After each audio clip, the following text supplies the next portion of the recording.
They can't hear me.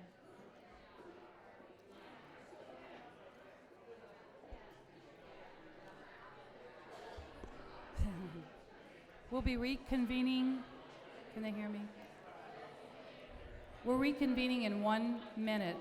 Please return to your seats. Everyone, please return to your seats. Can you hear me? We're reconvening in about now. I just looked at my now. Board members are returning to the stage.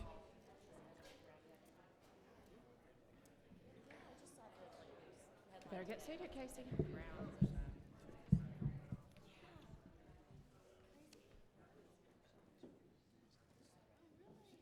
We are now reconvened.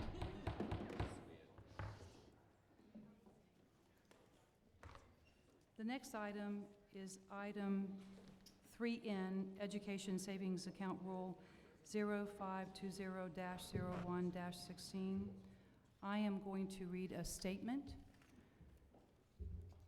Pursuant to Section 1F of our board meeting policy 1.400, I ask for unanimous consent to suspend Section 6A as it relates to the requirement for public speakers to register in advance to address the board while the board considers item 3N, Education Savings Account, ESA, Rule 0520-01-16. Is there an objection from the board? Without objection, so ordered. We can now proceed with this item. Thank you. And just before you do, I want to make sure if there's anyone here who would like to make remarks on the ESA rule that's up for final reading. We did have a public hearing in Nashville, was it a couple months ago now, but want to make sure if there is anyone here who would like to comment, and again, per the chair's motion, allow for that. Seeing none, I think we can continue. Thanks, Elizabeth. Thank you. Thank you. Thank you. Elizabeth Fivash with the Department of Education. This is the final read item for the Education Savings Account program, which was signed into law by Governor Lee on May 24th, 2019. The rule outlines the requirements and processes for applicants, the use of funds, monitoring and compliance, participating school and provider approval, and other elements of the program. Since first reading, the rules have been amended to incorporate public feedback and to clarify definitions, the use of funds, terms of the ESA, background check requirements, appeal procedures, and conflict of interest violations.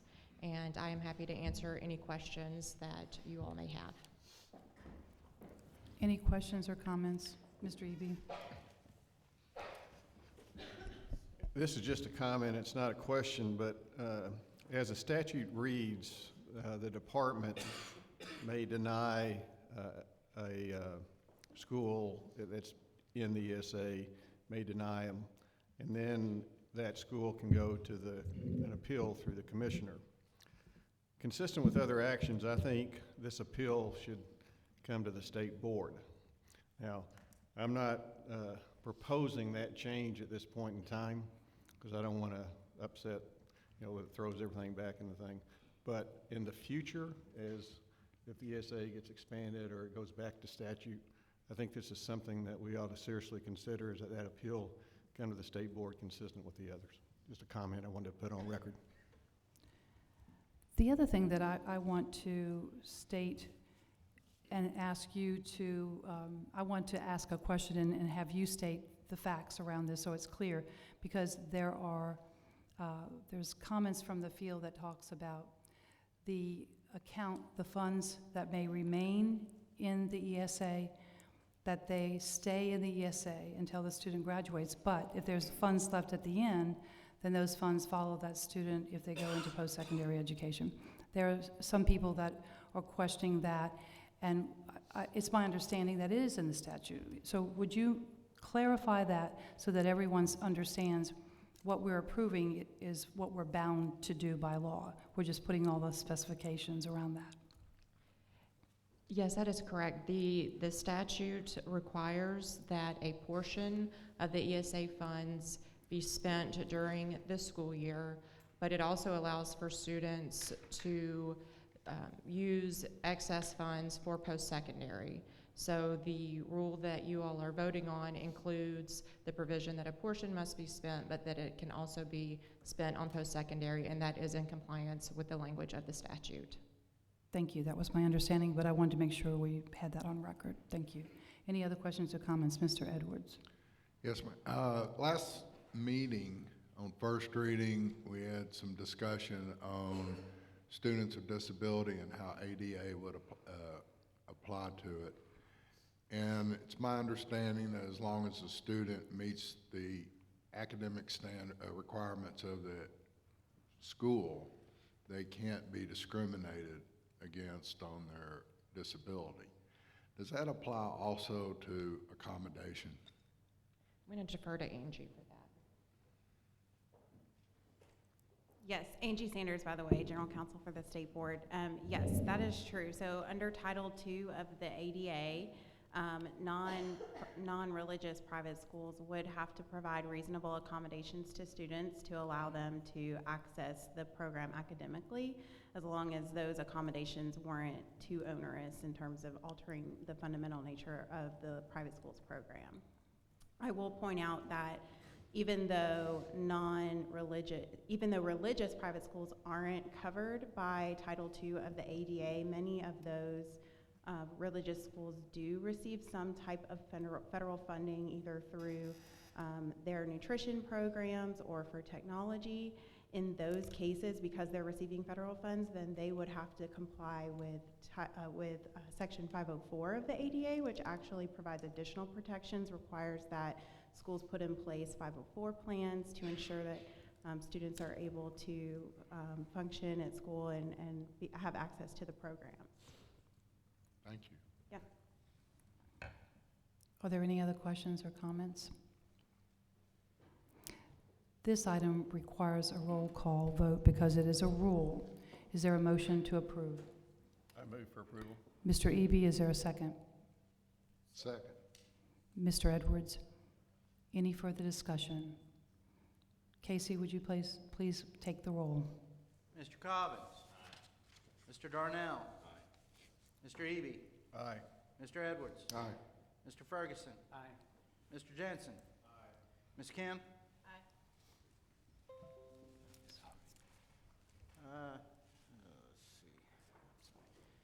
Let's see. Mr. Chairman Hargrove. Aye. Madam Chair, you have 8 ayes. The ayes have it, and the motion is approved. Thank you. Item 3O, educator licensure denial, formal reprimand, suspension and revocation rule 0520-02-03-.09. Good morning, Madam Chair and members. Brittany Kendrick, Assistant General Counsel for Educator Discipline. Before you is the educator licensure denial, formal reprimand, suspension, and revocation rule. The board last approved this item on final reading in July.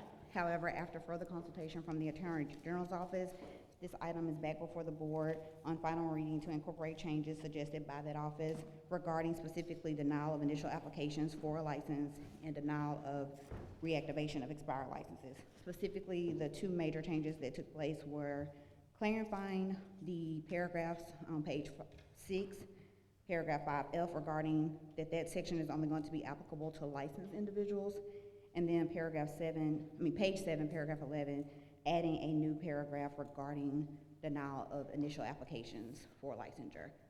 And I'm happy to take any questions if you all have any.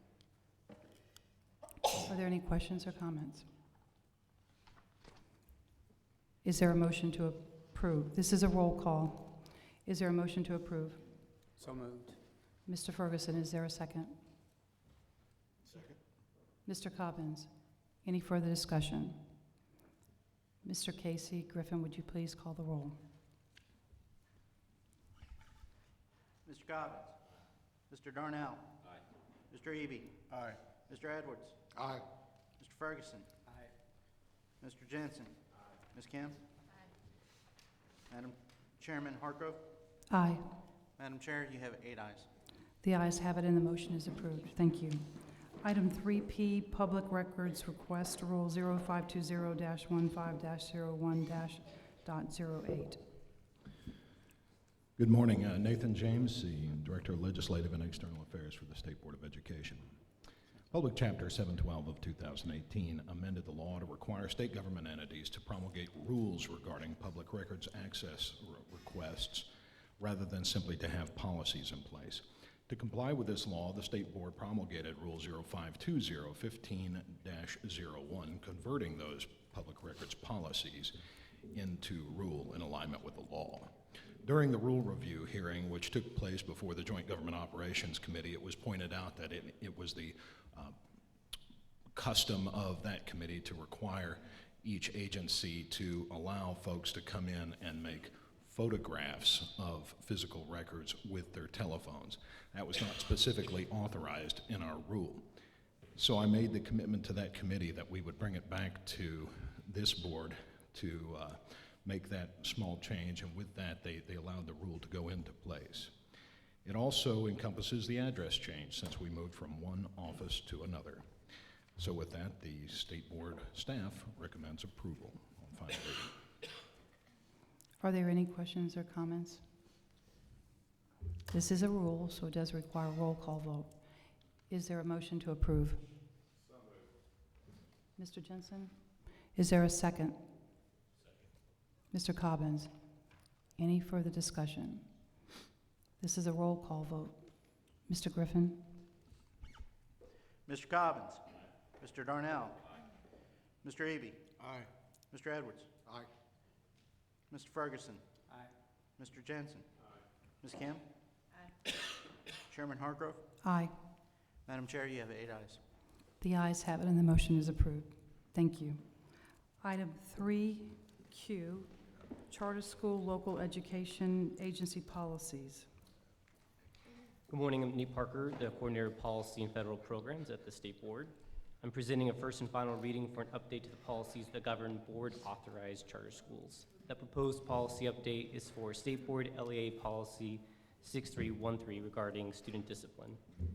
The update is to comply with Public Chapter number 421, which requires schools to use trauma-informed discipline practices when developing a student discipline policy or code of conduct.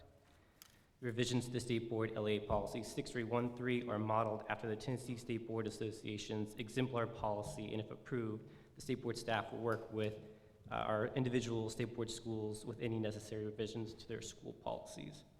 State Board staff recommends approval of this item on final reading. I'm happy to take any questions at this time.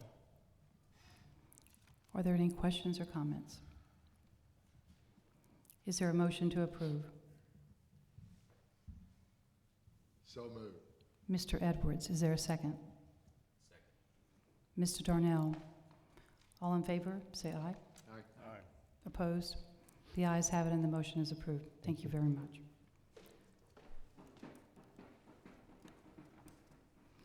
Item 3R, State Identified Reward Schools. Madam Chair and Board, in accordance with the Tennessee Department of Education, we announced the reward schools with State Board's approval. And 3 schools were inadvertently omitted from the first reading. I forgot to introduce myself. I'm Mike Hardy. I'm the Chief Strategy Officer for the department. So I oversee assessment accountability, data use, data governance. And so I also have the fortune of being the individual on the October call who just came from Texas and can't pronounce the county names. So, Madam Chair, if you would like, I've practiced these ones up. I can get these ones right. I would love for you to read them. Thank you. To honor Great. to honor these schools, and also to see how you pronounce them. I think these ones are easy ones, though. So if I get them wrong, then you can just stop me midway. In Granger County, we have Washburn School. Knox County, we have Carter High School. Knox County, we have Hardin Valley Academy. All 3 of these schools were reward schools. Did he pronounce those correctly? Absolutely. Great job. He's getting it. He's going to be a Tennessean eventually. Oh, I think I'm already there. Thank you. Okay, so do we have a motion to approve? Move for approval. Second. Mr. Eby, Mr. Edwards provides the second. All in favor, say aye. Aye. Opposed? The ayes have it, and the motion is approved. Thank you very much. You have the next item, 3S, Annual Performance Goals for Schools and Districts. Great, Madam Chair and the Board. So the law requires that the State Board of Education, in consultation with the Commissioner, establish appropriate annual performance goals for schools and for LEAs. And these measures include student achievement, growth, and other appropriate indicators that we find in our accountability system. These annual performance goals are often referred to as annual measurable objectives, or AMOs. So when people talk about those in accountability, these are the metrics that they're talking about, and they show up throughout the accountability system in its current form. And AMOs, the AMOs proposed for approval align with the requirements of the Tennessee's current ESSA plan, and provide measurements for all student groups, for all schools, and include targets set for economically disadvantaged students, students from different races and ethnicities, students with disabilities, and English language learners. And I would be happy to take questions at this time about anything regarding the annual performance measures. Mr. Eby? So this is a comment that I made yesterday to the Commissioner. I know in the AMOs we have graduation rate as a goal. No. And my question is that the right metric? Because when we we brag about the graduation rate, we're at almost 90% now. Yeah. But then, as Mr. Edwards was saying yesterday, we have 33,000 people who walk across the stage and they're not ready to move forward. I think that's what he said. Yeah. And you know, I really question, is there a way that we can track graduation rate with success rate? You know, is that the right criteria? So that's something obviously not going to change this year, but that's a challenge to look at in the future. Is graduation rate the right metric? And then the second thing I have is looking at some of these AMOs. I was looking at the tracking absentee data, which I'm a big proponent of, glad to do that. We have, you know, school systems in our state, and can I say the one school system that I saw was done really well or not? I'm asking an attorney. Well, there's, you know, Maryville High School, their absentee attendance rate is very, very low compared to anybody else. And so my question is, what are they doing that's correct? And how can we use that to help drive down the attendance problems that we have across the state? Just a thought. Would you like me to respond to the questions? Sure. Okay. Yeah. First question about tracking graduation rate. you're asking absolutely the right question. I mean, we know that, just the diploma itself is a small thing, and what we were really looking for is preparedness. We set the strategic plan for the Department of Education based on more concrete metrics of success outside of school. And so there's going to be a lot of work in the coming months about finding the metrics that are going to be most meaningful. Graduation rate is required federally, so it will always be part of something in accountability. And so, but I think that I think you're asking the right questions. These are the ones that we want answers to. And regarding, identifying those bright spots, say with chronic absenteeism, we want more than anything to learn from the areas of success across the school in all of these metrics. I still have a lot to learn about Tennessee and how the individual context here, contributes to their success or to their challenges. And so we are actively looking for ways to share success stories, hopefully moving forward in the future, learn from their things, and also try to help clean up some of the noise that actually shows up in our absentee data and our attendance data. There's a lot of area where things may look better than they are, and so we're looking for ways to help address that as well. Thank you. Any other questions, Mr. Edwards? To sort of take Bob's a little bit a step further, one on the graduation rate, it became sort of the gold standard years ago when if you had a high school diploma, that's what you needed to march in somewhere, and that was your ticket in the front door. Today, it isn't that, but it's what can you do, whether you're in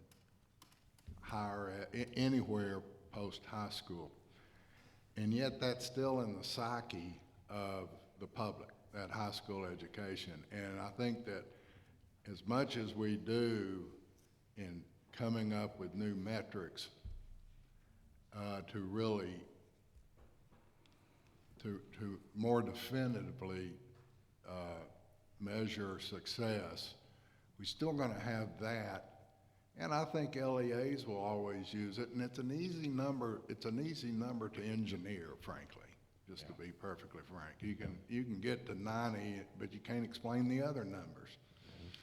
Speaking of which, when you look at an ACT composite, we're not really that great. But if we were to look at the median number, we would probably be worse.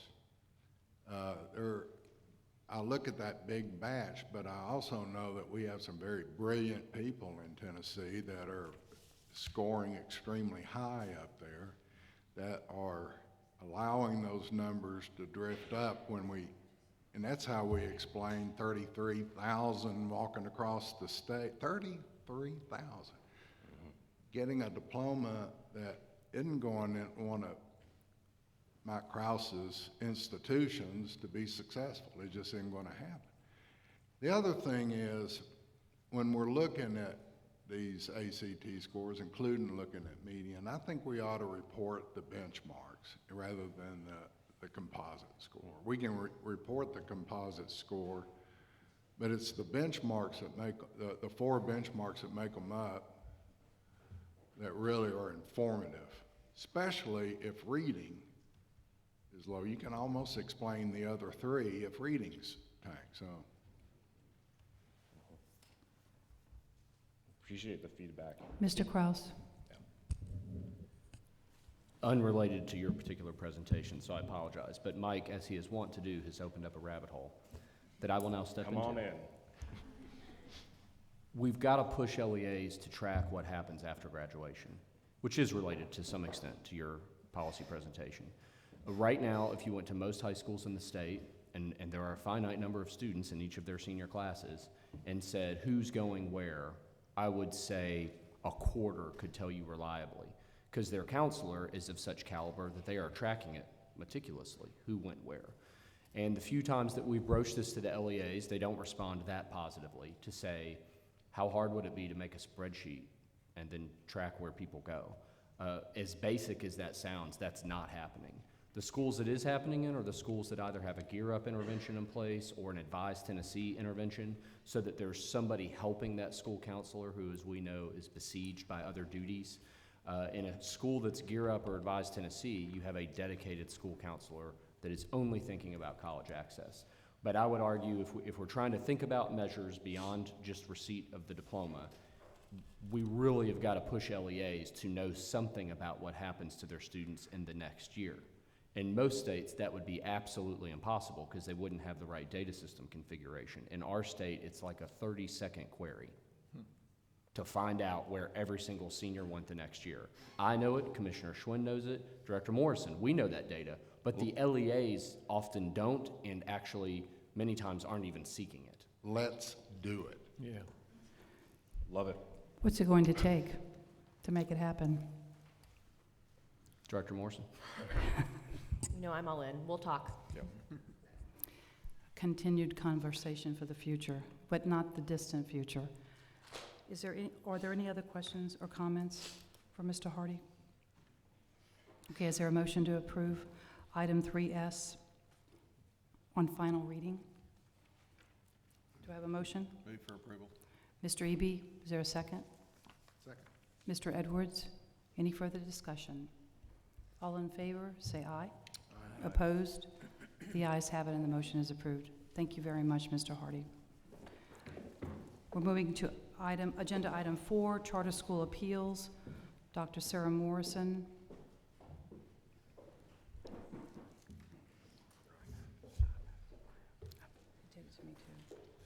Good morning. As you all recall, we had a robust discussion I mentioned this morning about the charter appeals that are before you today.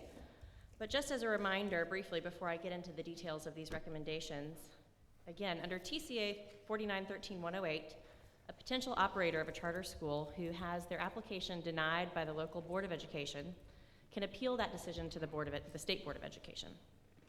In this latest application cycle, there were 6 operators, 4 in Shelby County, 2 in Metro Nashville, who were denied locally by the boards in respective counties and appealed those decisions to the State Board. We talked yesterday about the State Board's review process, but it is extensive. We convene a review committee of both external and internal individuals with expertise in the various areas across the state scoring rubric. We conduct an interview with the operator to determine their capacity to operate the proposed school. We conduct public hearings for each of the schools where the operator and the district have a chance to present to us their case and their reasons for both the application and for the denial. And then we also consider the local district's reasons for denial as part of our de novo, on the record, re-review, essentially, of the application. Before I present to you my recommendations across these 6 schools, we also give the opportunity for both the districts and the operators to present a statement to be read into the record on their behalf. These materials have been presented to you through SharePoint, so you've had access to them, but I want to give Angie Sanders, our General Counsel, the chance to read into the record first the statement by Shelby County Schools before I go into the 4 schools, again, that were denied by Shelby County that we're bringing before you today.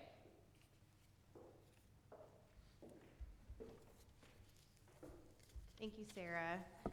Again, I'm Angie Sanders. I'm the General Counsel for the State Board.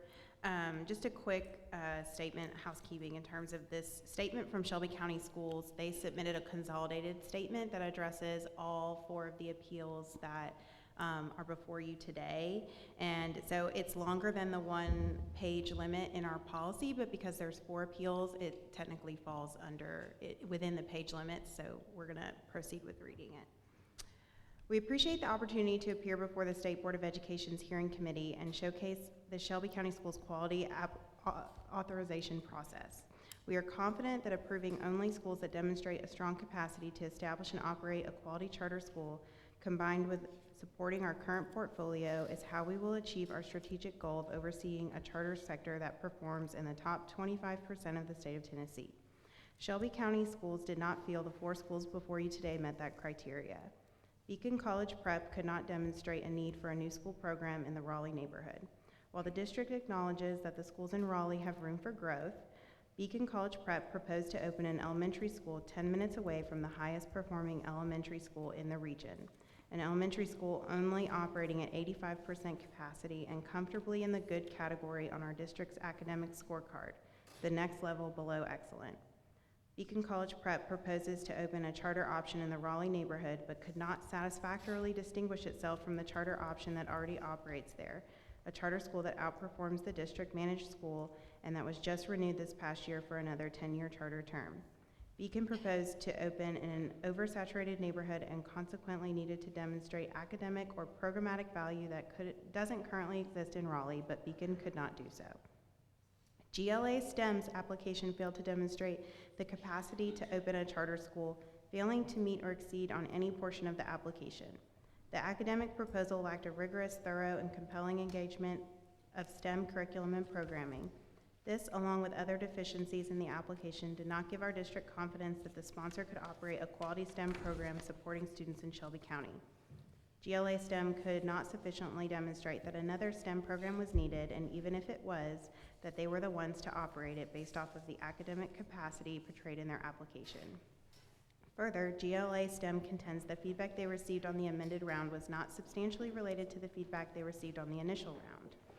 Further review of the locator document, authored by sponsor themselves, reveals that all feedback they received on the amended round was related either to the initial round feedback or expounded further upon the new language introduced in the amended application by the sponsor. We had three main concerns with Green Dot's application: their capacity, their past performance, and their ability to meet enrollment.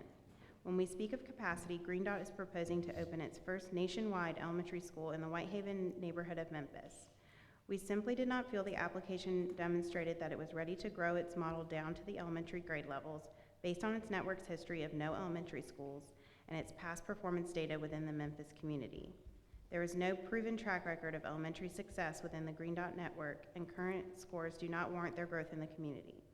Additionally, as we speak to capacity, SCS feels that the application was written specifically for the State Board of Education. When Shelby County asked in the initial round feedback for Green Dot to adapt the application to reflect a charter authorized by SCS, they kept their application as it was. Our concern comes from authorizer capacity. Green Dot would be the first operator in Memphis to have 3 potential authorizers: State Board, Achievement School District, and potentially Shelby County. Next, Green Dot's performance in Memphis can be summarized as low growth compared with low achievement. TVOS scores have been inconsistent and low when you look at the Green Dot portfolio, and in many cases, achievement data is suppressed by the state because it falls below 5%. This did not instill confidence in the district that Green Dot could expand at this time without jeopardizing performance at other schools in the network. And Memphis School of Excellence, 6 through 12 Cordova, could not demonstrate a need for a new school program in the Cordova neighborhood. Currently, the middle and high schools in Cordova are performing comfortably in our local school performance scorecard, which measures growth, achievement, climate, and where applicable, college and career readiness. Memphis School of Excellence performs higher than the schools in the Cordova neighborhood, but that does not mean that the neighborhood's school portfolio is low performing. With a dearth of 1,000 students in the middle school grade band, MSE 6 through 12 simply could not make the case that parents would leave high-performing schools to attend a new charter school. We'd like to take a moment to clarify the way the Office of Charter Schools incorporated Board Policy Number 1011 and the regional seat analysis into the charter application review process. Board policy and the regional seat analysis were the lenses through which the district scored Section 1.2b, rationale for selection of the community, and Section 1.2e, summary of what the proposed school would do more effectively than the schools that are now serving the targeted population. Board policy requires the district to consider whether the establishment of a proposed charter school in a particular geographic location of the LEA is feasible or will create oversaturation in the proposed geographic location. Nothing in board policy creates an additional priority above and beyond the Tennessee Department of Education promulgated charter school application. Nothing in the policy requires the Office of Charter Schools to recommend an application be denied if it creates or contributes to oversaturation. Board Policy 1011 only codifies the way the district reviews Section 1.2 enrollment summary. To objectively measure whether an application satisfactorily responded to Section 1.2b and e, the district used the regional seat analysis to identify the numbers of seats available relative to students enrolled in those schools, and the quality of those seats as measured by school performance scorecard. This is in efforts to ensure that our district is controlling our footprint so that resources are not diluted for the success of our students. We provided this information to applicants beforehand through an application supplement so that they might see the data we would be using and engage with it before submitting their application.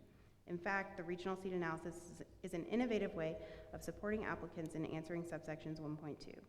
All charter applications would have answered the application supplement regardless, merely by completing the main body of the application, including section 1.2C, which asks that they discuss academic performance and enrollment trends of the surrounding schools in the community. No applicant would have been rejected for failing to answer the supplement, as it only served to center and highlight subsection B and E of section 1.2. An applicant could very easily propose to open a school in an oversaturated region and be approved if they demonstrated an academic or programmatic need in that region or SES at large. For example, theoretically, an applicant could propose to open a ballet arts charter, of which there are currently none in SCS, and propose opening in the old Ballet Memphis facility in Cordova. That hypothetical applicant would have more of a compelling argument than a school which wishes to open a STEM school, of which there are several, in an area in which schools are already performing well. Beacon College Prep could not satisfy section 1.2B and E as part of the enrollment summary. We determined this objectively using data from the regional seat analysis. Beacon College Prep could not demonstrate that they could provide anything additional to the Raleigh neighborhood that the schools currently operating could not. GLA STEM's application was wholly underdeveloped. It did not meet or exceed in any academic section of their application. Their operations section raised serious concerns about the relationship between their daycare and their proposed school, as well as concerns about the relationship between the school and the sponsoring LaFleur Foundation. GLA STEM's financial plan contained no contingency if they could not meet their proposed enrollment, a serious possibility given the oversaturation in the Cordova neighborhood. Green Dot could not demonstrate a need for the proposed school. Considering they do not operate an elementary anywhere else in the county, they could not demonstrate the capacity of need for an elementary school now. Green Dot's charter application did not meet or exceed the standard in any category, which is our standard to ensure that our charter school portfolio can be at the top 25% in the state. And Memphis School of Excellence could not satisfy section 1.2B and E. We determined this objectively using data from the regional seat analysis. They could not demonstrate they could meet their enrollment projections in the Cordova neighborhood and could not demonstrate that they could provide any additional need to Cordova that the schools currently operating either do not or could not provide. Consequently, our board did not find it in the best interest of Shelby County to approve these applications at this time. We hope that you agree. Thank you. Thank you. Thank you, Angie. So with that, we'll move back onto the agenda, with your permission, Madam Chair, and start with item 4A, which is Beacon College Prep Charter School Appeal. In this case, my recommendation, based on our de novo review of this application, it is a new operator proposing to locate in Shelby County, is to approve the amended application. Again, we discussed extensively yesterday at our workshop our reasons for that recommendation, but I'll stop there and take any questions from the board. Are there any questions or comments? Hearing none, is there a motion to approve item 4A? Mr. Edwards, is there a second? Second. Mr. Eby? All in favor, say aye. Aye. Opposed? The ayes have it and the motion is approved. We'll move now to item 4B, the Gentlemen and Ladies STEM Academy Charter School Appeal. Again, as discussed yesterday, our review committee and my recommendation is to uphold Shelby County's decision to deny this application. This would be a new operator in Shelby County, and for the reasons we discussed yesterday, we did not feel that it met the bar for us to overturn or make a recommendation to overturn Shelby County's decision in this case. So again, I'll pause there for any last questions, but our recommendation is to uphold Shelby County's decision to deny. Any comments or questions? Is there a motion to approve? So moved. Mr. Ferguson, is there a second? Ms. Kim, last chance for questions or comments. Our general counsel has just informed me these need to be roll call votes. We didn't have that marked in the agenda, so I apologize, but we may need to go back and vote again on Beacon College Prep, and then moving forward, we'll do a roll call vote. I apologize for that. So with your permission, Madam Chair, we'll move back to item A, Beacon College Since Prep. we have the motions and the second, we'll go for the roll call vote. Mr. Griffin? Which one is this for? Item, the first one, 4A, Beacon College Prep Beacon. Charter Appeal. Again, my recommendation is to approve the amended application. Mr. Cobbins. Mr. Darnell. Mr. Eby. Aye. Mr. Edwards. Aye. Mr. Ferguson. Mr. Jensen. Ms. Kim. Madam Chairman Hargrove. Aye. Madam Chair, you have 8 ayes. The ayes have it, and the motion is approved. Thank you. Moving back then to item 4B, the Gentlemen and Ladies STEM Academy Charter School Appeal. Again, my recommendation is to uphold Shelby County's decision to deny this application. Do we have a motion? I already had that. So I have a motion and a second. Please call the roll. Mr. Cobbins. Mr. Darnell. Mr. Eby. Aye. Mr. Edwards. Mr. Ferguson. Mr. Jensen. Ms. Kim. Chairman Hargrove.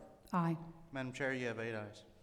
The ayes, the motion is approved based on the ayes. Item C. Item C is Green Dot Charter K-8 School Charter School. Again, proposing to locate in Shelby County. As we discussed yesterday, this is an operator that we currently work with Bluff City High School, which is a school that the state board approved. We really value that partnership. We think this application could get there, but at this time, feel that the right recommendation to the board is to uphold Shelby County's decision to deny the application. Any questions or comments? Is there a motion to approve? So moved. Mr. Eby, is there a second? Second. Ms. Kim, any further discussion? Please call the roll. Mr. Cobbins. Mr. Darnell. Mr. Eby. Mr. Edwards. Mr. Ferguson. Mr. Jensen.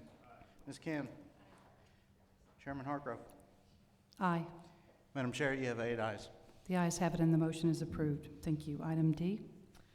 Item D is Memphis School of Excellence, Cordova, and for this application, we do have a statement to read into the record from the operator, so I'll let Angie do that before I make my recommendation.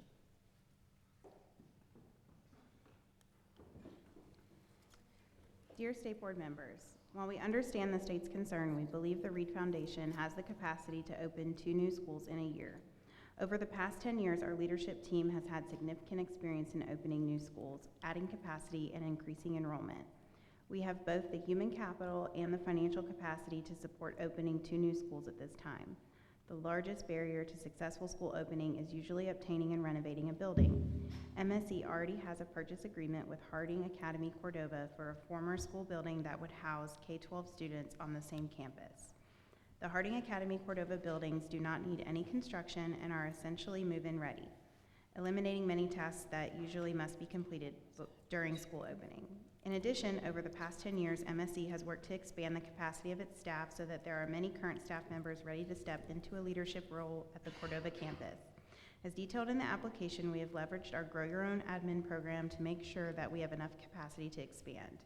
We are anticipating we will move several current staff to Cordova as admin and thus eliminating the need to do extensive administrator hiring and one of the barriers to opening new schools. As our network grows, MSE will increase the amount of support staff at the network level to provide needed supports for special populations and school operations. MSE campuses already have support staff that would be promoted to the network level. For example, we currently have a business manager who would be promoted to the director of finance role. He has more than 10 years of experience working in system-level finances and will be ready to assume the responsibility. He would provide the campus's support by overseeing the budgeting process and communicating relevant financial information on a monthly basis. Additionally, we currently have a SBE coordinator who is serving in a part-time capacity that would be increased to a full-time network-level position. She would provide the campuses with support in oversight, providing services, and meeting district and state compliance requirements. If we enroll additional SBED students who require additional services, we are prepared to use the budget surplus to hire additional staff or contract out services on an as-needed basis. To address the state's concern about our middle school math test data, we would like to point out that MSE has 10 years of data points for both middle and high school tests. MSE has always earned a TVOS score of 3 or more on the composite scores. While we acknowledge our math scores for middle school were low last year, we believe that we have taken appropriate actions to address those deficiencies this year and moving forward through more careful coaching of our math teachers, additional supports for struggling students, and analysis of our math curriculum. Our EOC numeracy TVOS has been consistently high, and high school math tends to be where many schools struggle. This school provided a chart around their TVOS scores from 2010 to 2018-19, and that is in the letter in your materials. We thank you for your time throughout the appeal process, and we look forward to learning your decision. Sincerely, Muhammad Turkey, Reed Foundation Executive Director. Thank you. Thank you, Angie. So with that, again, my recommendation, while there's a lot to be excited about in terms of this operator, is to uphold the Shelby County decision to deny this application at this time based on the findings of our review. Are there any questions or comments? Yes, Mr. Coppins. In reviewing the materials, it appeared that during the appeal to Shelby County, that their review committee ranked or scored this application as meeting or exceeding the standard pretty much in every category. Is that correct? That's correct, Okay. with the exception of the enrollment in 1.2. Okay. And so their basis was solely about saturation. Is that accurate? In terms of the district's decision, that is Right. my understanding, and I'll look to Tess Stovall to correct me if I'm misspeaking. So yes, that is Okay. correct. And so during our review, we had a different panel of individuals, which appears were from Nashville, one from Memphis, and several others from other parts of the country. Is that customary that we sort of pull from geographic areas that are that disparate from the district itself? The review committee composition does vary a bit from review committee to review committee based on our desire to get expertise across those operational, financial, and academic portions of the rubric. And we do try to make sure that we have both internal staff and then external, both people in Tennessee and sometimes someone from out of state to give us perspective. So it is typical to see a variety of sort of backgrounds and profiles in terms of the review committee. Okay. It's not necessarily that you would pull everyone from, say in this case, Shelby County. Okay. With regard to the capacity interview, how do we evaluate an operator's capacity in that particular process? I'm going to defer that question to Tess because I don't actually take part in the capacity interview. I conduct the public hearing. There is a lot of discussion, though, that goes on in terms of determining capacity, and there were some things that came out of our capacity interview that were different than surfaced in Shelby County. So I'll defer that question to Tess. Tess Stovall, Director of Charter Schools for the State Board. So what happens leading up to a capacity review is that our review committee conducts an independent review of the amended application with the state scoring rubric. They then have a capacity interview prep call in which everyone begins to develop a consensus regarding the application as well as questions that need to be addressed with the applicant to fill gaps, provide further clarity. Those questions are then prepped for the capacity interview, which lasts 90 minutes. We do require members of the Charter Schools Governing Board to be present as well as school leaders. So at the conclusion of the capacity interview, the review committee is tasked with evaluating what they heard at the capacity interview with what they found in the amended application to determine the final ratings on the application. So it is a consensus rubric. We do have the debrief conversations with our review committee, and then they then in turn turn in a final scoring rubric based on both the written application and the capacity interview. In particular, I think the review committee recognizes that this network has already been approved for a school that to open in 10 months. And so when thinking about, was there demonstrated network capacity to open a second school? In particular, there were concerns regarding staffing, regarding special populations. The operator in particular shared that they had seen an increase in EL students at their current school and that they were having to make staffing and program adjustments in order to meet those students' needs. So thinking about adding on a second school to a network that's already opening a school, didn't see that the individual that they had highlighted at the network level who would be overseeing special populations for the first several years before in their budget and in their amended application they were adding additional staff, didn't see evidence of capacity that they would be able to execute at a high level. In addition, there were concerns noted by the review committee about serving special populations, particularly students in foster care, homeless students, et cetera. The networks shared that they, in their 10-year history, had never served a student that they had identified as homeless or within students with foster care, which we know, especially in an urban setting, is something that is very likely to happen. I know that our Bluff City School, that is something that we deal with, and so thinking about the network capacity, we didn't see the evidence to support those students.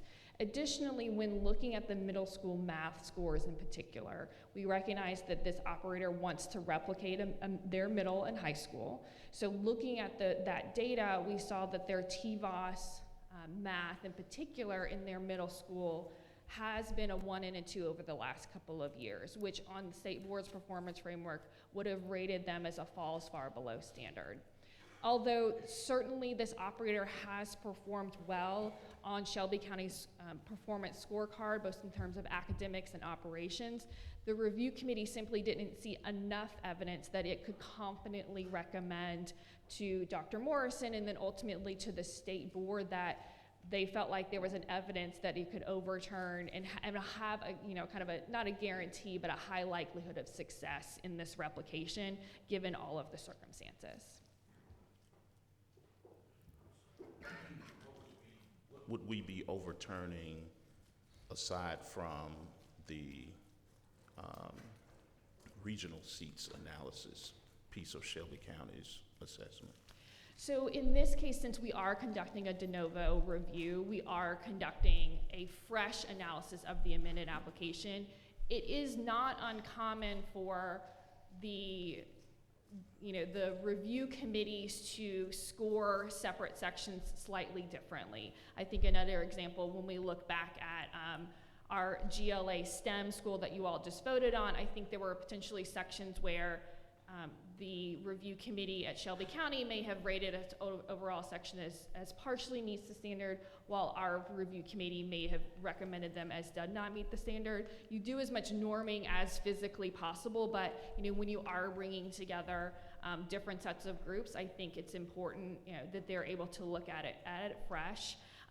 And certainly this is something that we talk about a lot, is that how are we training our review committees, how are districts training their review committees, because the work of reviewing an application is very hard.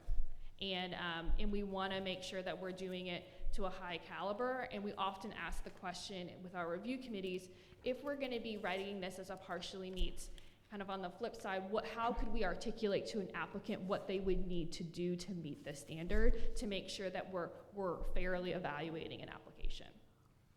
So in the 10-year data that they provided,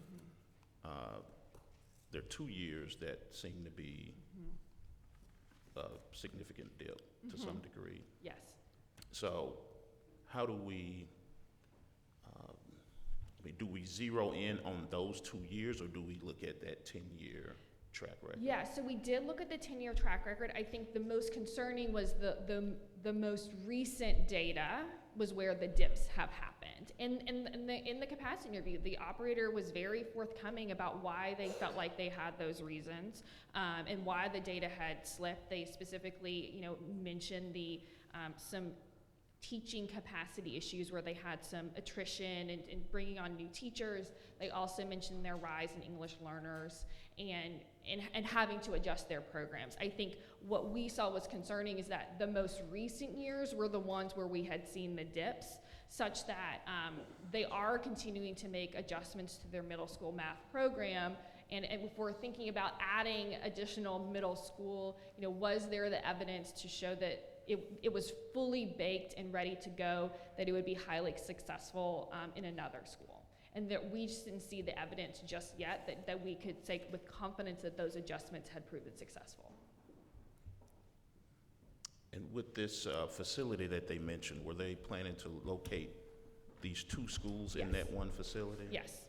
So if one school doesn't get approved, do we know if the other one goes forward or not? That was something at the very tail end of the capacity review. They mentioned that they would have to relook into the finances with regard to whether or not, if the state board wasn't to approve this second school, if they were how they would, have to adjust their finances. But I also think that I think part of the review committee is, we don't want to be recommending approval simply because of the facility that I do think is a high-class facility and it would be great. Yeah. So I think that certainly that is something that the review committee considered, but when looking at, is the academic program ready for replication, didn't find that evidence. Okay. Well, thank you for your hard work and due diligence on all these items. I'll just say that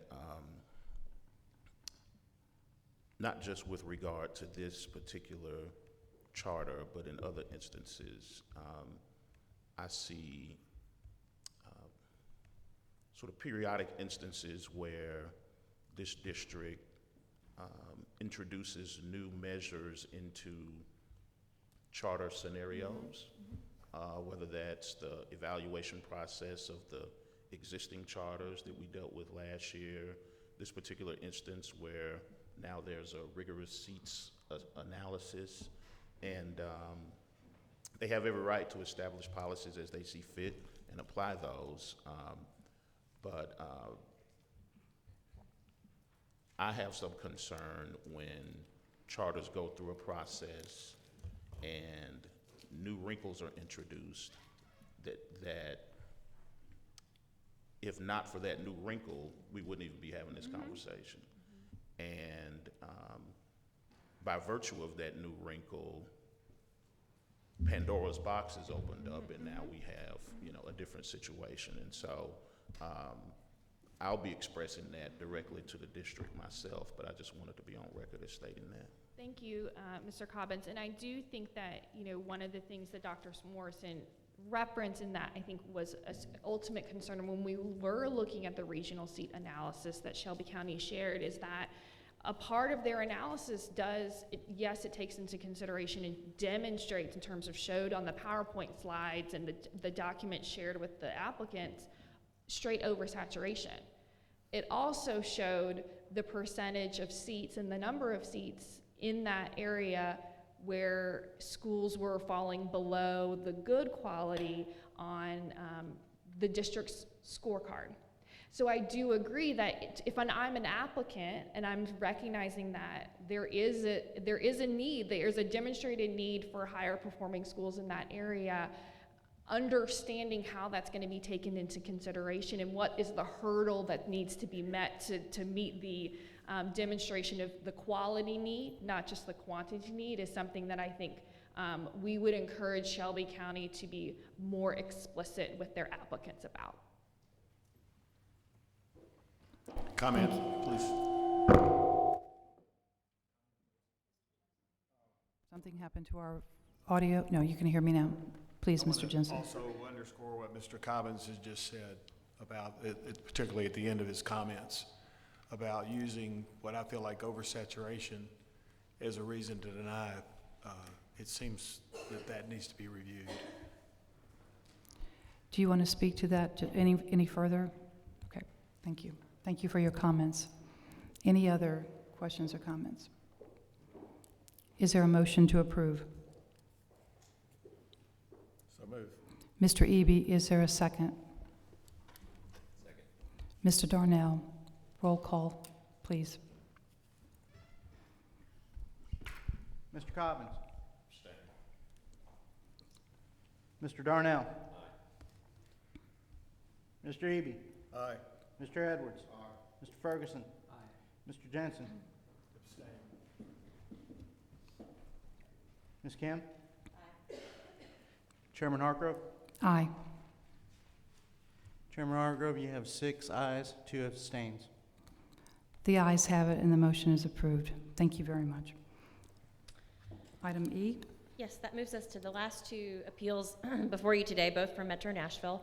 The first one, item E, Nashville Collegiate Prep Charter School, also submitted a statement for the record. So as you can see, this is a team effort. I'm going to ask Angie Sanders again to join me at the podium and read that statement into the record before I make my recommendation.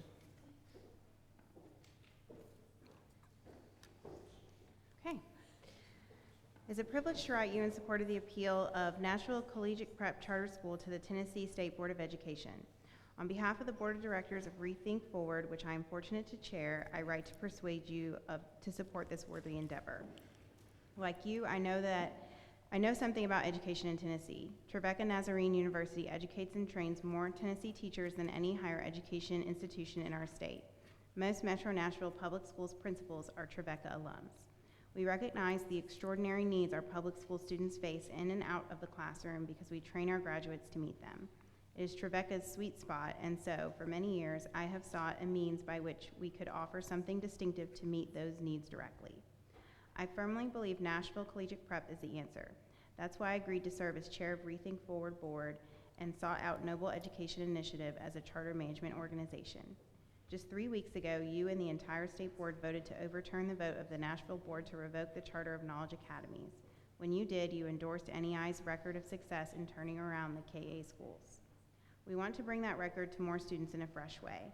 In the case of Nashville Collegiate Prep, however, it appears the findings of your review team that our partnership raised questions of accountability, and in the case of our own university's relationship with NEI, of potential conflicts of interest. This was shocking to hear. Nothing could be further from the truth. Trevecca's integrity is unquestioned. NEI's outstanding record is one with which you are now familiar, and all our interests are focused on one thing: serving Nashville's needy children with an innovative academic model in a fresh, new environment. Yes, Nashville Collegiate Prep is new. Yes, the academics are new. And yes, the combination of an accountable board independent from an experienced and successful charter management organization is new to Tennessee. That is our advantage and your opportunity. I urge you to support the Nashville Collegiate Prep appeal. Very truly yours, Dan Boone. Madam Chair. Thank you. Mr. Kraus? Though certainly we don't want to get into the business, I think, of having direct interactions with statements read into the record, I do think it's important that we acknowledge things that are factually true. And what is factually true is that according to our own data, the largest producer of teachers in the state is MTSU, with Trevecca being 22nd in the state, just for the record. Thank you. Appreciate that. That's interesting. Thank you for that.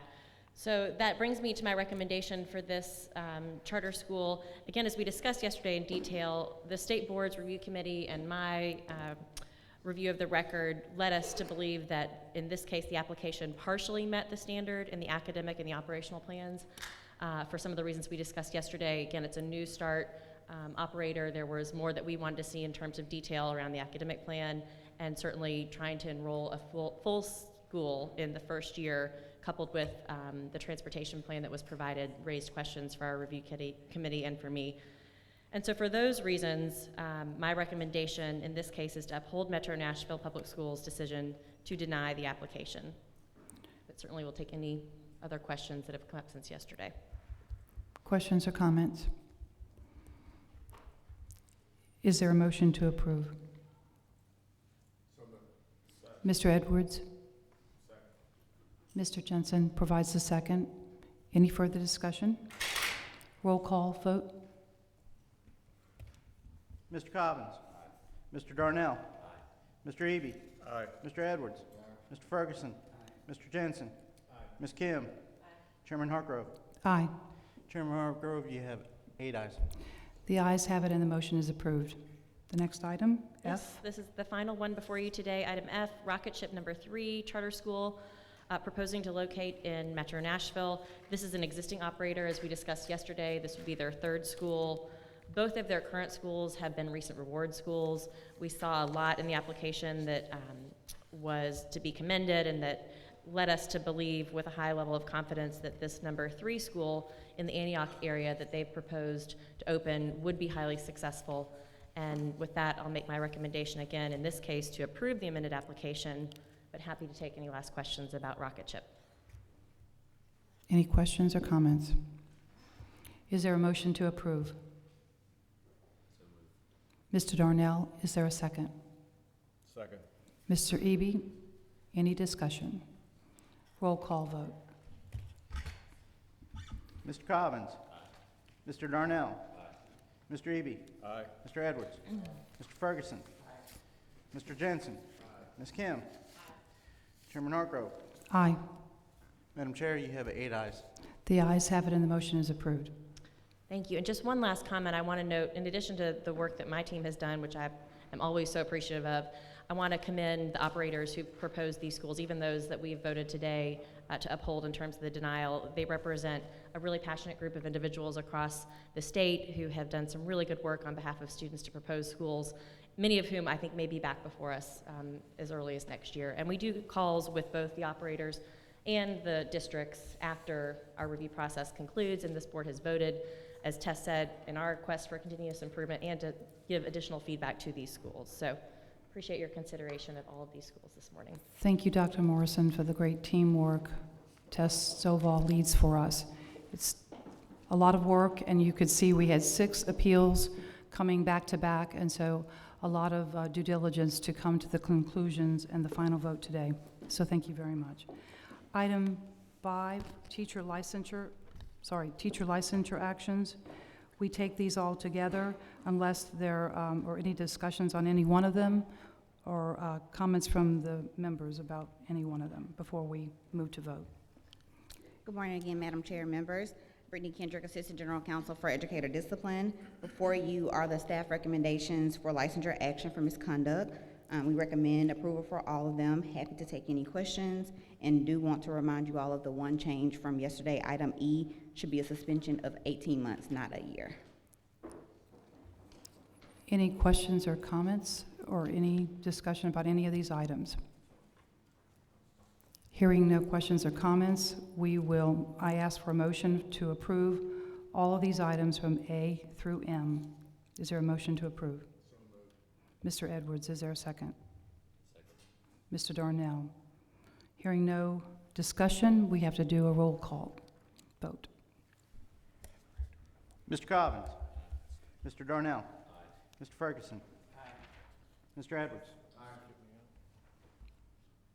Mr. Eby. Mr. Jensen. When I get to comments. Ms. Kim. Chairman Hargrove. Aye. Madam Chair, you have 8 ayes. The ayes have it and the motion is approved. Thank you very much. Before we move into adjournment, this is a time that I certainly do want to ask the board members if they have any comments that they would like to share with the audience today before Mr. Eby. Thank you, Chairman. Yesterday we heard what I thought was a very logical and impassioned plea from Dr. Shirley Holt-Hale with regard to physical education in elementary schools. The most striking thing that I heard from her was that Tennessee is number 1, like to be number 1, right? Not on this one. Number 1 in the nation in elementary school obesity. And Mr. Edwards reminded us that, you know, when children are out of school because they're ill, we lose the capacity to be able to teach them. Furthermore, our commissioner, when she presented her 3 pillars for her strategic plan, one of those pillars was on the whole child. The whole child is just not education health and just not mental health, but also includes physical health. So for our next quarterly meeting, I would like the staff to look at Dr. Hale's suggestion that we recommend 2 phys ed sessions per week. Her suggestion was have 2. She wasn't asking for any more time, but have 2. I would actually like to look to see if there could be more time. We went to Maury Middle School yesterday, went to their phys ed class. They had 68 minutes twice a week, and those kids were really being very, very active. So I would like to look and see if there's something that we can do working with the districts and all to schedule additional phys ed time. And when I talk about phys ed, I don't mean recess, and I don't mean counting walking from one building or one classroom to the next. I think this is an issue that Tennessee has that we need to address. I think we owe it to the students. So I'd like to request that. Thank you. One comment that I want to add on top of that, because I was speaking with the principal afterwards, and she said the students love physical education so much in that school. They don't want to miss it, and they actually dangle it as a carrot that you get to go to physical education in order, if you have something that you're dealing with, you use it as a carrot to let them go, continue to go, or you take it away from them because of something they failed to do. So it's working exceedingly well there. So I couldn't agree with you more. Mr. Edwards. Mr. Reeby, I'm so glad you brought this up. I was sitting there thinking, you know, every point she is making is valid, absolutely 100% valid. And yet, for some reason, there is a sense there's not a capacity in a school day to do physical ed. And yet there are those who want to do it who are finding clearly the capacity.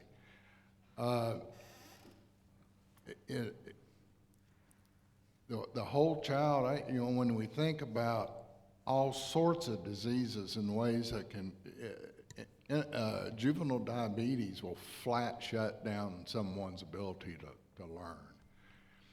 And we're also building skills that will go throughout life. If they come up through